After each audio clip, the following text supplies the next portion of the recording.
In history, the biggest skydiving accident happened because of a small mistake. The gravity of that mistake hit home when 18 skydivers had already jumped out of the plane, and there was no way back.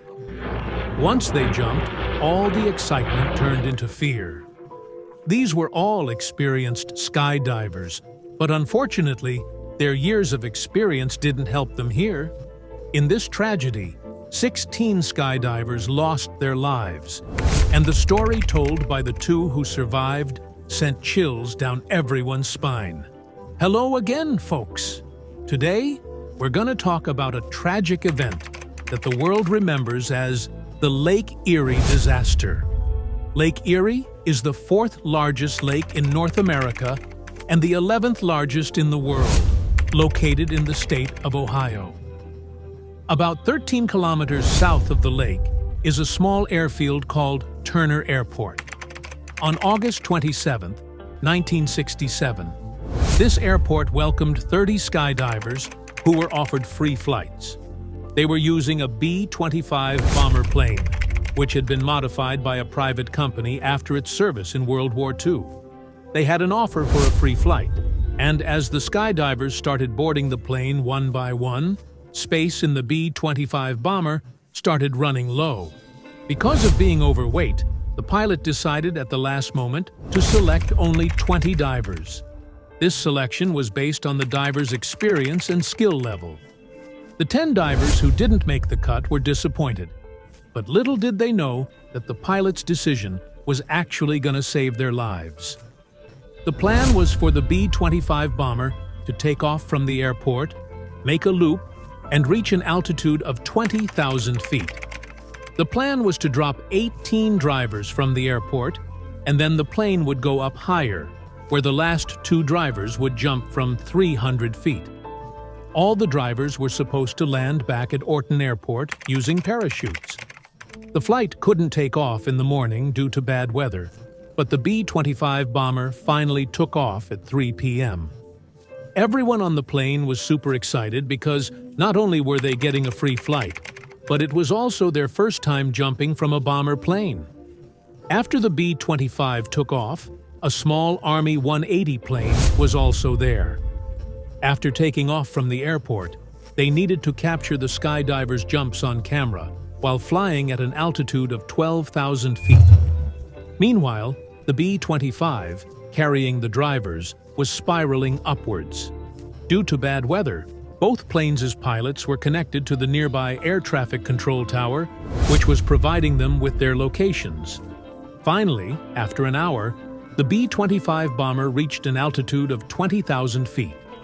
The pilot radioed the control tower to check in and find out their position. Back then, there was no GPS technology, so if the weather was not right, you need to rely on control tower. If things go wrong, the pilot had to get help from the control tower. The control tower informed the B-25 pilot that he was 9 kilometers away from the Ortner Airport, and based on that info, the B-25's location on the map looked something like this. It was getting close to the drop zone. Just 1 minute later, the Army pilot also contacted air traffic control to find out his location in relation to the B-25 because he couldn't see the B-25 due to the bad weather. The air traffic controller told the Army pilot that he was 9 kilometers behind the B-25. According to the map, if the B-25 was 9 kilometers away from Ortner Airfield, then the Army's pilot position was 9 kilometers behind the B-25 and 18 kilometers away from Ortner Airport. A few minutes later, at an altitude of 20,000 feet, the B-25 pilot checked his location again, and this time, the controller informed him that they had reached above Ortner Airport. That's when the pilot signaled 18 skydivers to jump. The minor mistake that would endanger the skydivers' lives had already happened, but for now, no one was aware of it. It was 30 degrees Celsius, which is why all the skydivers had extra layers on their jumpsuits.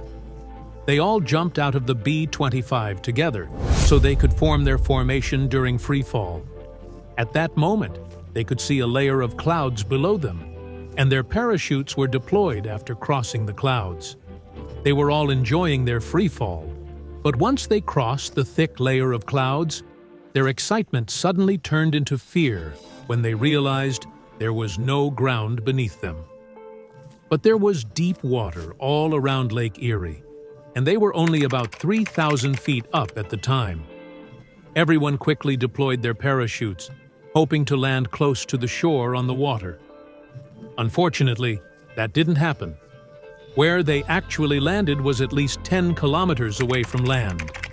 They thought they'd be able to get out of their harnesses right after hitting the water and swim to safety while waiting for help. But things didn't go as they had imagined at all, especially with the heavy layers of warm clothes they were wearing. Because of the weight, they couldn't float on the water at all. Two of the drivers had taken off their shoes and extra weight before landing, and they were the only ones who managed to stay afloat for a while before being rescued.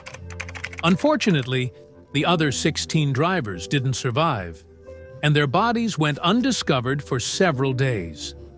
The last body was recovered a week later. This incident made headlines worldwide, and an investigation team was formed to find out the real cause of the accident. They were trying to figure out where the B-25 dropped the skydivers and who was to blame. The air traffic controller said that when the B-25 dropped the skydivers, it was actually about 10 kilometers over land, above Ortner Airfield, not over Lake Erie. They believed the strong winds caused the skydivers to drift all the way to Lake Erie. It's possible the skydivers did end up drifting over Lake Erie, but if we take the ATC's word for a second, it means the winds totally pushed the skydivers off course. They drifted for 20 kilometers, 10 kilometers from the Ortner Airfield to Lake Erie, and then another 10 kilometers inside Lake Erie. Experts calculated based on the wind speed and diving altitude that day and figured out that the divers could only drift a maximum of 5 kilometers. So, there was definitely something off in the ATC's statement. That was ATC's claim, but the pilot of the B-25 and the military plane said that we were given the wrong location. Ultimately, the investigation revealed that when both pilots asked ATC about their location, the controllers did not provide the correct location. There was a shift change, and the other controller mistakenly gave the B-25 the location for a Cessna, which meant when the B-25 pilot thought he was over Ortner Airfield, he was actually over the 180 airport. Plus, the divers and pilots messed up by jumping without actually checking the target, going against aviation rules. In memory of the 16 divers, for the next couple of years, the other skydivers deliberately landed in Lake Erie, wearing floating gear. In 1972, the court dealt with the Federal Aviation Authority. The 16 drivers were held responsible for the deaths, and the B-25 pilot's license was suspended forever. Additionally, a new rule was established for skydivers, requiring them to jump at least 50 kilometers away from any water. I hope you all will like and share this video. Thanks a lot for your love-filled comments. See you in the next awesome video.